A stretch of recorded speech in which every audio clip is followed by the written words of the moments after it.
Kami mengucap syukur Tuhan untuk hari ini. Kami akan melanjutkan pendalaman Alkitab kami untuk merenungkan perintah Allah yang keempat mengenai menghormati orang yang berwenang di atas kami.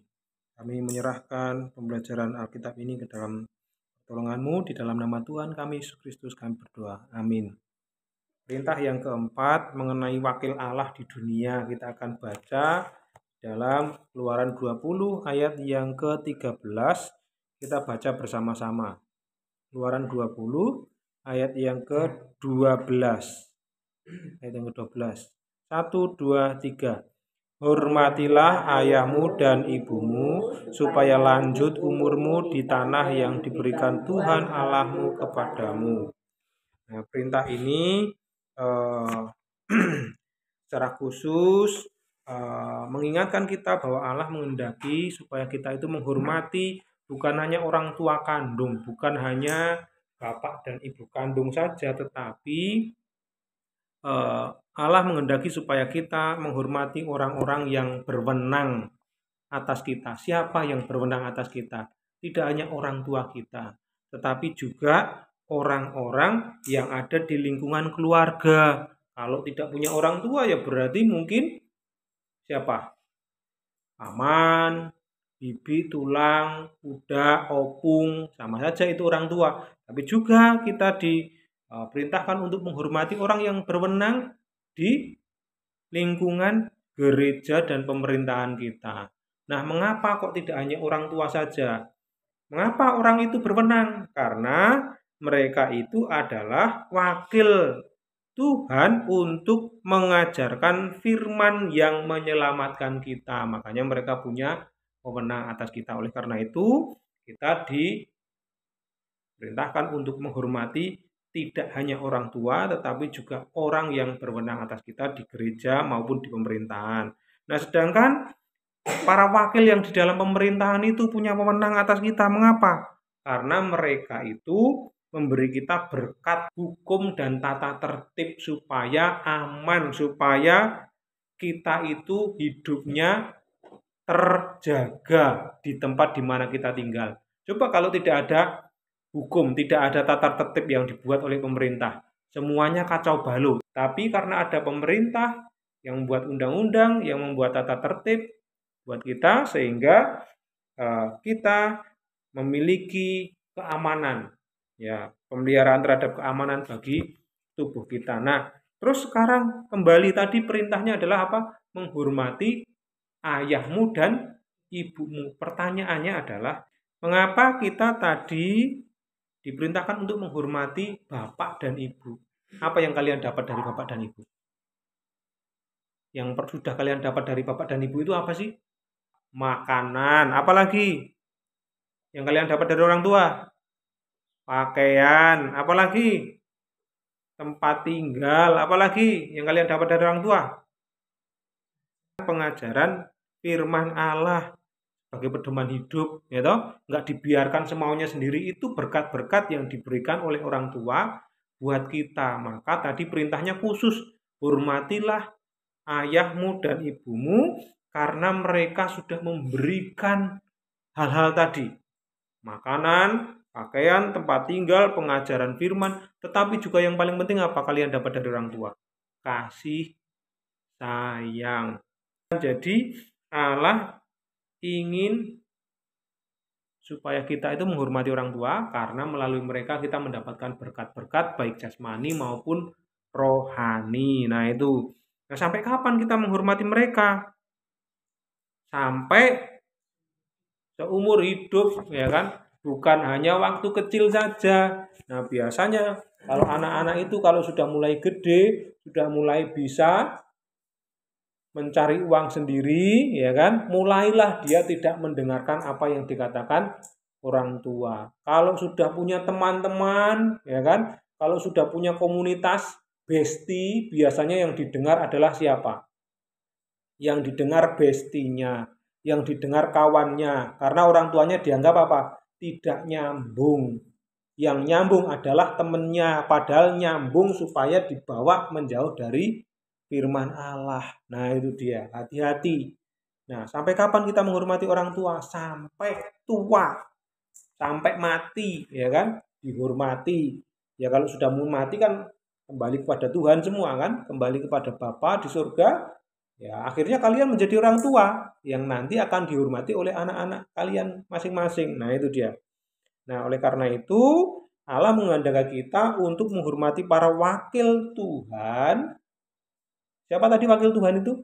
Orang tua, pelayan Tuhan di gereja, dan juga pemerintah. Pemerintah itu wakil Tuhan loh. Sekalipun beda partai. Sekalipun apa? Sekalipun beda agama, beda suku. Mereka semua adalah wakil Tuhan. Ingat ketika Yesus ditanya oleh orang Farisi. Boleh enggak? Apakah kami harus membayar pajak? Apa jawaban Yesus? Berikanlah kepada kaisar apa yang menjadi milik kaisar, berikanlah kepada Tuhan apa yang menjadi milik Tuhan. Padahal kaisarnya siapa? Kaisarnya orang Romawi, ya kan? Orang-orang yang menjadi musuh politik orang Israel. Tapi Yesus tetap mengajarkan supaya mereka taat kepada pemerintah. Nah, itu dia. Jadi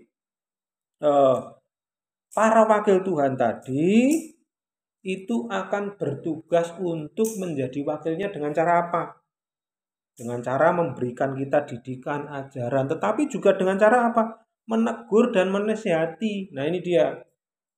Kalau kita melanggar, kita juga harus menerima yang namanya disiplin dari orang-orang tadi, ya toh? Dari orang-orang yang berwenang tadi. Maka kalau di keluarga kita, ya kalau orang tua merasa anaknya itu nakal, ada disiplin, tindakan disiplin.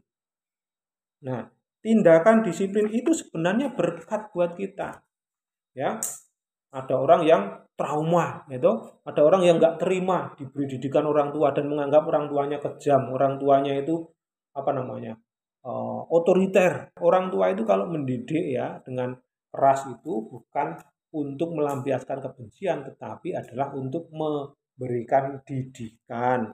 Karena didikan semacam itu tadi mencegah seorang anak itu jatuh ke dalam hukuman Allah yang mengerikan. Maka Amsal 19 ayat 18 memberikan kita peringatan, hajarlah anakmu selama ada harapan, tetapi jangan engkau menginginkan kematiannya.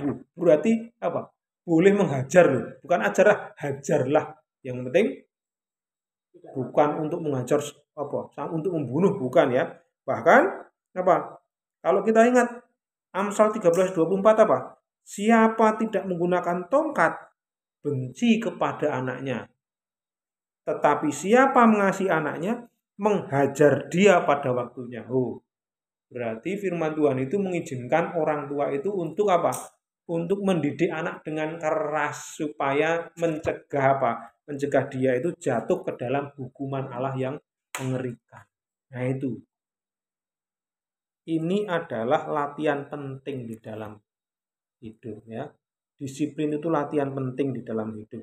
Nah, kalau orang-orang yang tadi itu harusnya mengajarkan firman Allah, ternyata kok malah mengajarkan yang jelek-jelek, menjauh dari firman Allah, disitulah saudara atau kita boleh menentang. Ya, wah ini nggak sesuai dengan firman Tuhan, saya harus menghormati Tuhan di atas segalanya. Kalau tidak sesuai dengan firman Tuhan. Nah, sekarang pertanyaannya, kalau begitu, apakah kita sudah melakukan hukum yang keempat itu dengan sempurna? Apakah kita sudah menghormati, mendengarkan orang tua kita, mentaati ajaran-ajaran firman Tuhan yang disampaikan oleh para pelayan di gereja? Apakah kita sudah mentaati hukum yang disediakan pemerintah? Contohnya kalau pergi-pergi mau harusnya pakai helm, itu peraturan lalu lintas ya.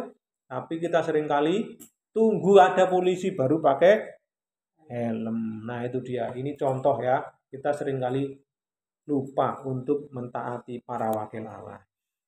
Nah, kita gagal. Tetapi Yesus tidak pernah gagal untuk menghormati orang tua. Kapan Yesus menghormati orang tua? Ingat ketika Yesus pulang bersama-sama dengan orang tua mereka di Nazaret, Yesus berada di dalam asuhan orang tuanya. Lalu Yesus juga terus tinggal bersama orang tuanya. Yesus memperhatikan pemeliharaan yang diberikan oleh ibunya. Kalau kita lihat di dalam Injil Lukas pasal 2 ayat 51 ini dan Yohanes 19 ayat 26, Yesus sangat mengasihi orang tuanya. Nah, bahkan Yesus menghormati pemerintah dengan cara apa tadi? Membayar pajak ya. Nah, kemudian dia memerintahkan setiap orang untuk tidak lupa membayar pajak. Bahkan 1 Petrus ayat 2 pasal 2 ayat 22 menyatakan kita bahwa Yesus tidak pernah berbuat dosa dan tipu tidak ada dalam mulutnya. Nah, sekarang Yesus yang sempurna tadi melakukan hukum Taurat sudah menggantikan kita yang gagal melakukan hukum Taurat. Yang sudah gagal total melakukan hukum Taurat yang keempat tadi. Dengan cara apa? Dia menggantikan kita yang seharusnya dihukum, dia menggantikan kita mati di atas kayu salib. Oleh karena itu, sekarang kalau kita sudah dituntun sedemikian rupa, sudah digantikan sedemikian rupa, kita mengingat bahwa kita adalah orang-orang yang harusnya paling bersyukur ya di atas segala kebaikan yang sudah kita terima. Dengan cara apa? Dengan cara menghormati orang tua, dengan cara menghormati pelayan, dengan cara menghormati pemerintah, mentaati para wakil dunia ini. Jadi biarlah kita diingatkan bahwa wakil Allah sudah diberikan buat kita dan mari kita menghormati mereka sebagai bentuk ucapan syukur kepada Tuhan. Amin.